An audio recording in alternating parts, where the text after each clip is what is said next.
The media is filled with news of the first day of President Biden's impeachment inquiry. Trump warns auto workers their jobs will be shipped off to China if they don't fight to stop this all-electric car legislation. Oil prices are surging as Saudi Arabia makes a big announcement.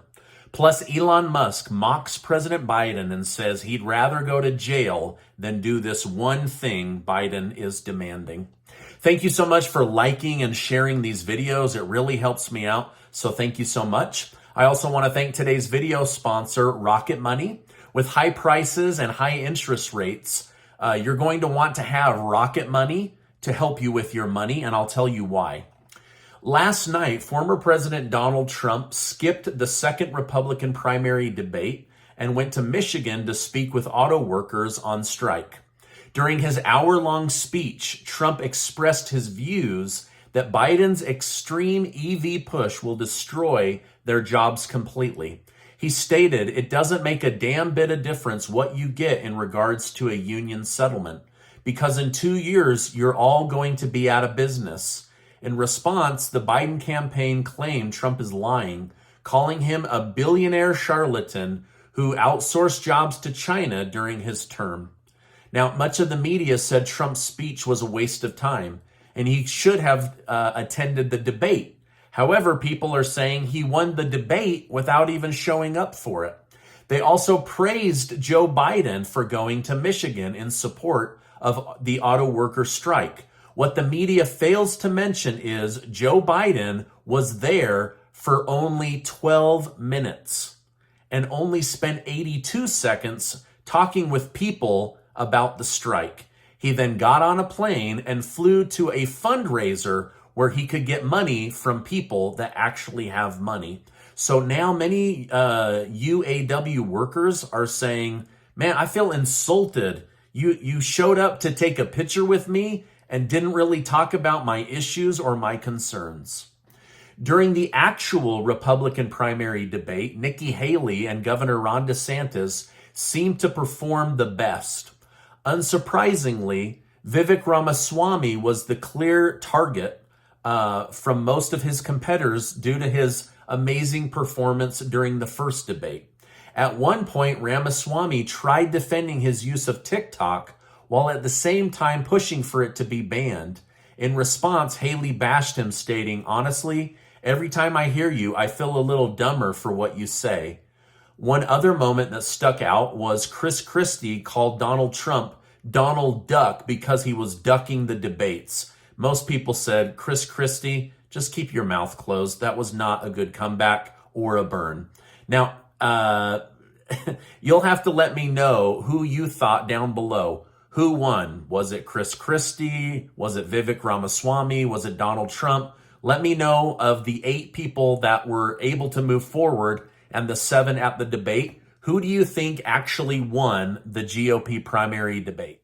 I recently purchased a new car and it cost more than I expected because of inflation. This made my wife and I go through our budget. I then activated our Rocket Money account and I was shocked. By the way, Rocket Money is an all-in-one personal finance platform that helps you save more and spend less. And I'm grateful for them sponsoring today's video because, like me, I'm sure you want to be better with your money, improve your credit score, and see where you are wasting money each month. Part of growing your net worth is knowing where your money is going. With Rocket Money, it pulled in my banking information and broke down all the places I was spending money. It also showed me my credit score and ways I could actively improve my score. Rocket Money also identified several monthly subscriptions that I didn't know I was being charged on and gave me an easy method for canceling so that I could save more money. So far, I've saved a couple $100s a month from subscriptions I didn't want or even need.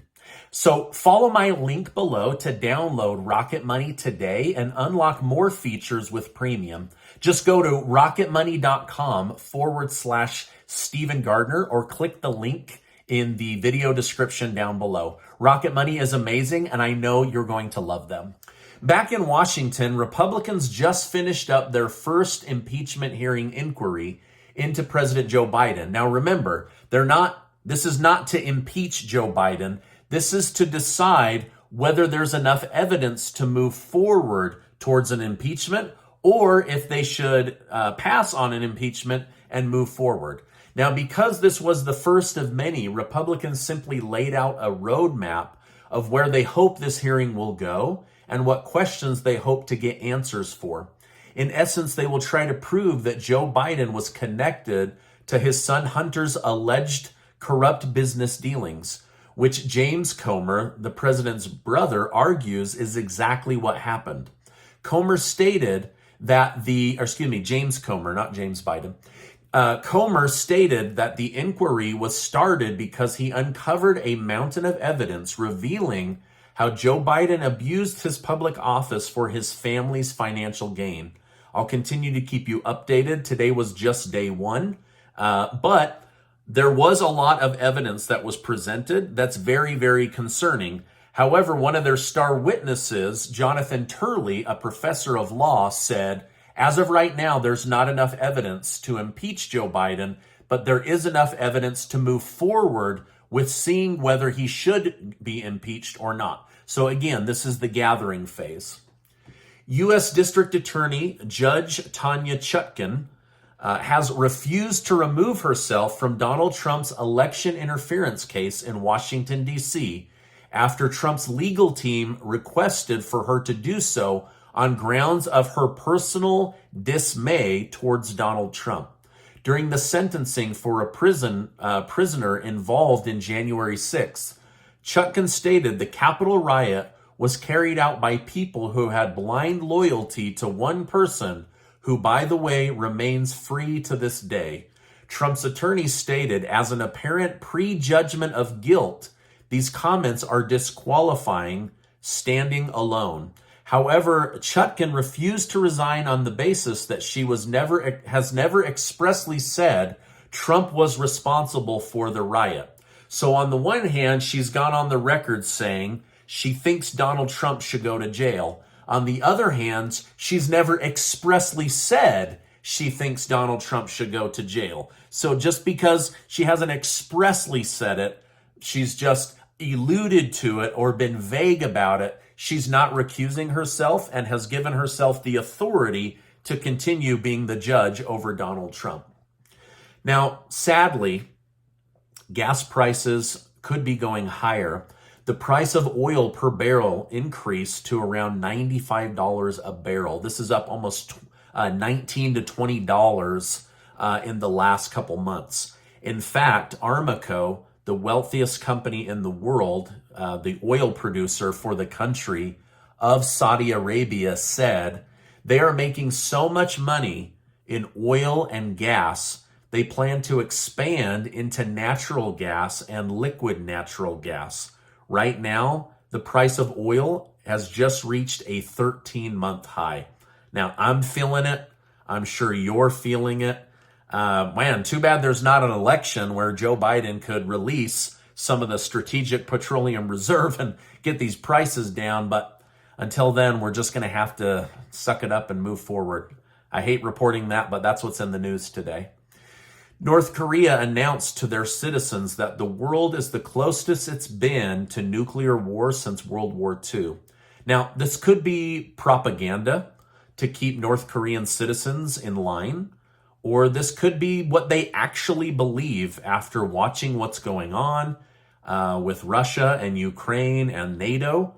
It could also be influenced by the meeting that Kim Jong-un had in person in Russia with President Vladimir Putin of Russia. So I'll continue to watch this, but North Korea is a wild card, and them believing that they're about to be attacked or pulled into World War III is a little bit concerning. The Georgia Senate has just agreed to remove a GOP Republican senator because he said that Fani Willis, the district attorney investigating Trump, should be removed from office. And the governor of Georgia is backing this decision. This senator went on to say, the Georgia Constitution clearly outlines the legislator's power to call an emergency session to investigate a judicial officer. After urging my Republican Senate colleagues to join me, They responded by acting like children and throwing me out of the caucus. Now, I'd like to know from you, if it's in their constitution and people are questioning whether this indictment should be going on, shouldn't they be able to look into that? Or was it the right move to say, don't question things and don't question the integrity of the election and remove this person from his post? Let me know your thoughts down below. Elon Musk of Tesla and Twitter has just openly bashed President Joe Biden on his previous attempts to mandate that large companies demand their employees receive a COVID vaccine. After revealing that his third booster shot almost sent him to the hospital, Elon Musk stated, "My concern was more the outrageous demand that people must take the vaccine and multiple boosters to do anything at all. That was messed up. I would rather go to prison than fire good people who didn't want to be jabbed." Now, speaking of Biden, he's had more gaffes and goof-ups in the last 10 days than in the last 10 months. People are really beginning to be concerned about his age, including Democrats. Several Democrat members of Congress today vocally called for Biden to step down, to ride into the sunset, to move on with dignity, to be done as president. They say it's time for a younger person to lead the next generation of Democrats and the United States of America.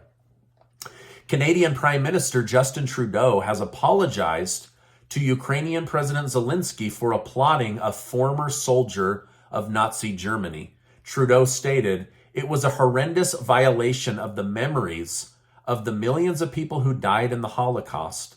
The main man responsible for the event was the House Speaker, who has since resigned after the mistake, which he called a decision he made from ignorance."